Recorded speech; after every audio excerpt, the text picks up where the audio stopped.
Амжилттай эрчүүдийн ард нэг ухаалаг эмэгтэй байдаг гэлцдэг. Тэгвэл зарим тохиолдолд амьдралаа сүрүүлж буй эрчүүдийн ардч бас нэгэн эмэгтэй байдаг. Хажуудчин байгаа эмэгтэй эргэлзээ төрүүлж итгэл төрөхгүй байна уу?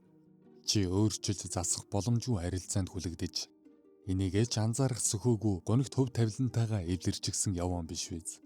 Хэрвээ тэр эмэгтэйд чин дараах 3 төрлийн эмэгтэйчүүдийн шинж байдаг бол эдгэрхий хожимдохоос өмнө мөнгө, цаг, энерги өөрийгөө хөгжүүлэхэд зарцуул. Ганцаардлаас бүү. Ганцаардал чамааг хөгжүүлэх бол.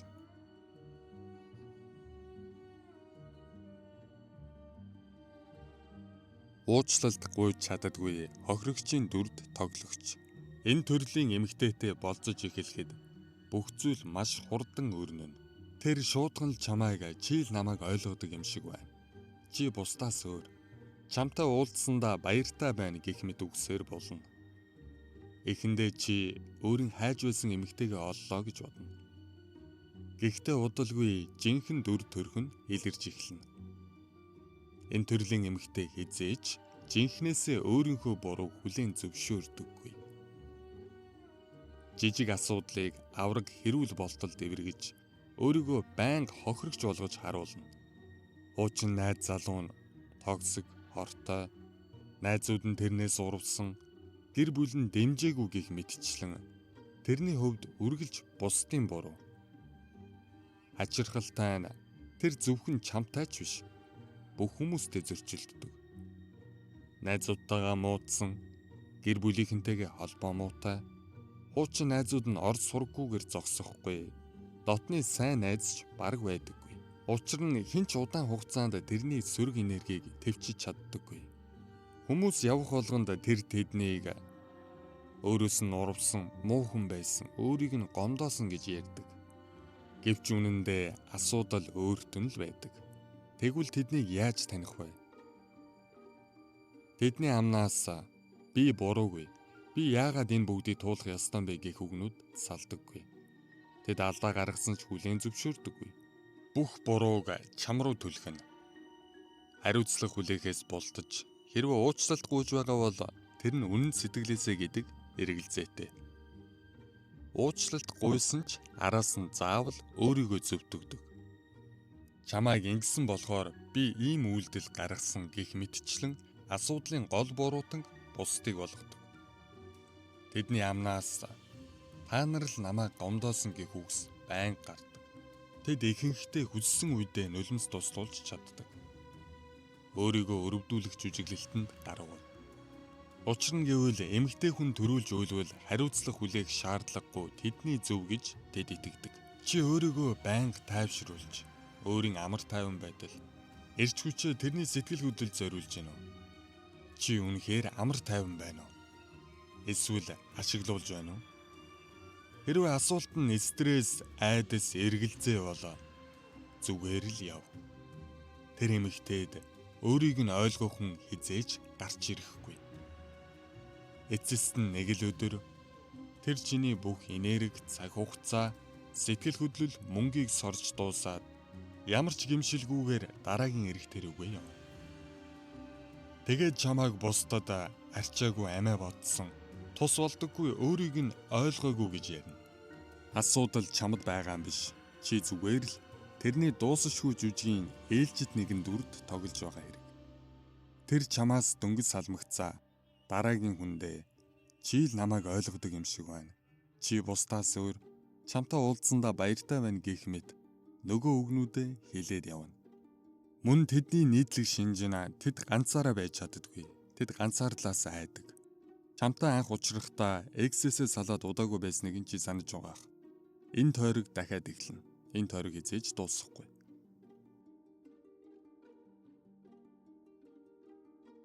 Араар тавьдаг эмэгтэйчүүд. Хэрвээ чи араар тавьдаг эмэгтэйтэй уулзсан бол чи тэрний хувьд тэрний сэтгэл санаа, санхүү, хүсэл тачаалын хэрэгцээг хангагч олон эрчүүдийн нэг нь. Ийм төрлийн эмэгтэйчүүдийн сэтгэл нэг зүйлд ханддаггүй. Тэд бүгдийг зэрэг авахыг хүсдэг. Энэ бол тэдний араар тавих гол шалтгаануудын нэг.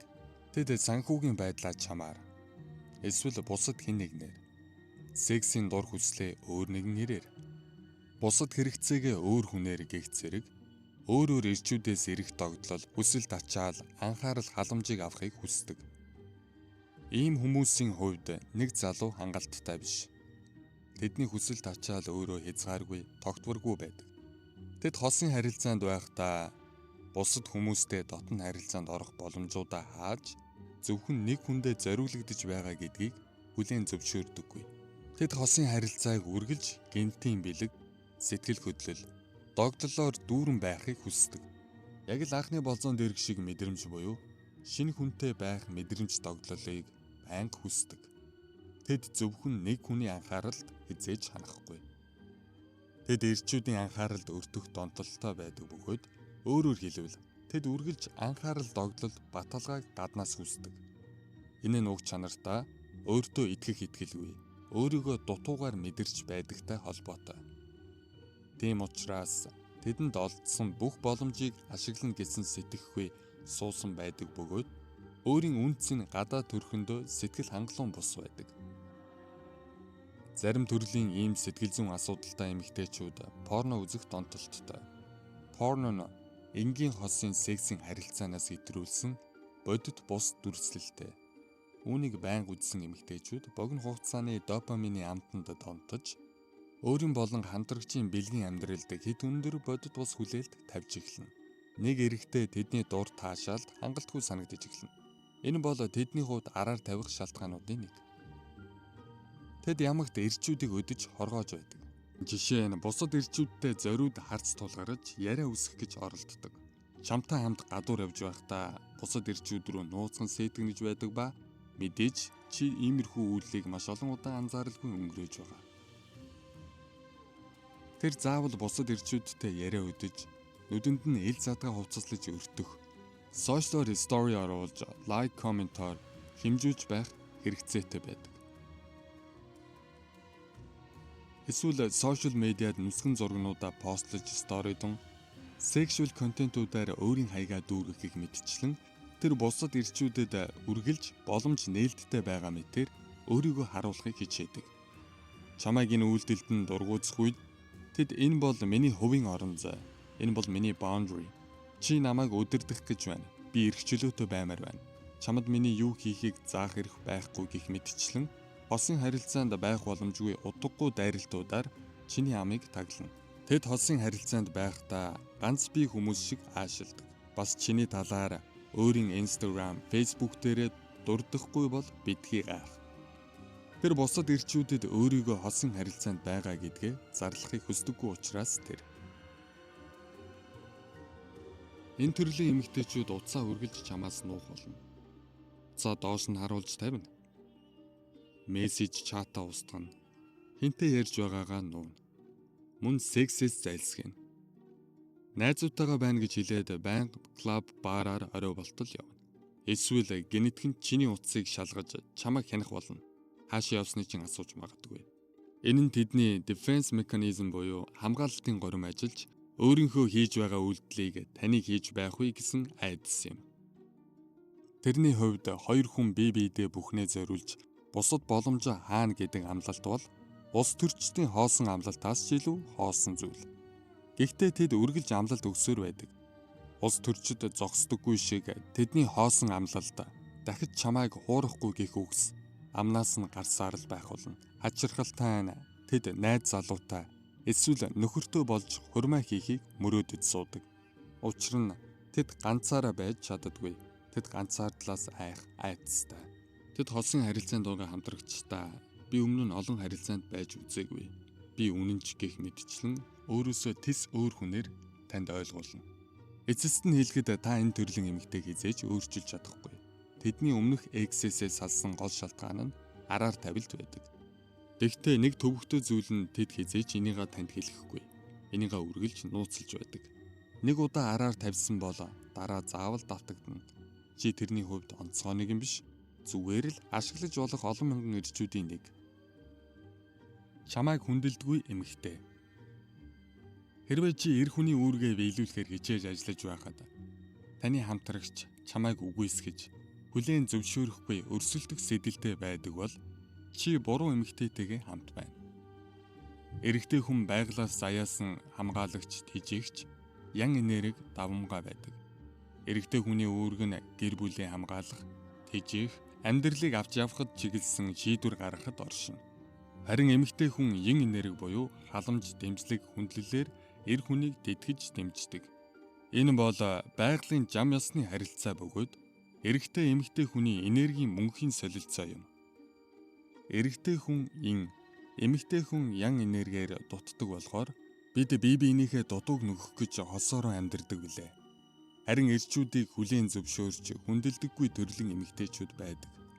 Тэд хүндэтгэл үзүүлэхийн оронд шүүмжилж, доош нь хийж, үн цэнийг нь үгүйсгэж өрсөлдөх сэтгэлтэй байдаг. Энэ нь эрэгтэй эмэгтэй хүмүүсийн солилцох гол энергийн урсгал эсрэг чигт сөрөг хэлбэрээр явагдаж хоорондоо тэмцэлдэж байна гэсэн үг. Ийм төрлийн эмэгтэйчүүдийг өдөөж бий болгодог үндсэн шалтгаануудыг сүүлийн жилүүдэд барууны соёлоос төгсөн геополитикийн суртал ухуулах, өнгөт хувьсгал, feminist, independent women, wokeism гэх элдв барууны тарих угаалтаас харж болно. Тэд эдгээр хий хоосон дөрүүдэд гүн итгэж, тэднийг шүтэж дуурайдаг. Гэвч тэдний хосын харилцаа хизээж, эрүүл, урт удаан үргэлжилдэггүй. Тэд бусдыг захирахыг хүсдэгч өөрөө хариуцлагаас зайлсхийдэг. Үүсээ үргэлж зэвсэг болгодог. Чи эмэгтэй хүнд ингэж хандаж болохгүй гэх зэргээр хариуцлагаас булдах орлого хийдэг. Бүхнийг мэддэг юм шигээр ярьдагч яг асуудалтай нүүр тулах үед эрчүүдийн ард чимээгүйхэн зогсож байдаг. Асуудал шийдэгдсэний дараа гарч ирэн таныг хэрхэн асуудал шийдсэнийг дурдахын оронд шүүмжилж, гойчилж эхэлдэг. Тэд ихэвчлэн эр хүнийг олон нийтийн өмнө доромжилж, өөрийгөө илүү гэж харуулахыг оролддог. Хачирхалтай нь тэд эмэгтэйлэг зан чанарыг сул дорой гэж үздэг. Зөөлөн халамжтай, нэнжин сэтгэл гэх мэт чанаруудыг хүчгүй сул дорой гэж үзэн бүрэн үгүйсгэдэг. Энэ үзлээсээ болж ихэнх гэр бүлтэйгээ жаргалтай байгаа эмэгтэйчүүдэд атаархаж, тэднийг доош нь хийж тохуурхдаг. Харин сэтгэлийн гүнд нь тэрний хизээч эрэгтэй хүнээс авч чадахгүй чин сэтгэл, хайр халамжийг тэднээс олж хардагч тэрийг хүлээн зөвшөөрөхийн оронд үзэн яддаг. Мөн тэд байнга л эр хүнийг доромжилж дээрлэгснээ бахархал болгож ярьдаг. Эрчүүдийг хэнд ч хэрэггүй, юуч бүтээж хөгжүүлээгүй мэтээр бодож төсөөлдөг. Эргэн тойронд байгаа бүх эд зүйлс эрэгтэй хүний гараас гарсан байхад ч тэд үүнтэй санал нийлхийг хүсдэггүй. Тэд эрэгтэй хүнийг амархан үзэн ядаж уурладаг. Ууралсан үедээ цохиж хүч хэргэлдэг. Ийм харилцааг хүлээн зөвшөөрч тэр эмэгтэйг өөрчлөх гэж зүтгэх нь таныг улам хүнд байдалд оруулна. Тэд эрэгтэй хүний зовлон мэдрэмжийг эр хүн байж битгий шалчгана гэх мэт үгсээр үгүйсгэж баха хангадаг. Эрэгтэй хүнийг хүндэлдэггүй эмэгтэй хүн таны амьдралд баяр баясгалан авчрахгүй. Эрэгтэй хүний хувьд тэрний ян энерги сэргэж зорилгоо биелүүлэхэд тэнцвэртэй дэмжлэг хэрэгтэй байдаг. Хэрвээ энэ тэнцвэр алдагдаж харилцаанд хүндэтгэл, итгэл, халамж үгүй бол энэ харилцаа сайнаар төгсөхгүй.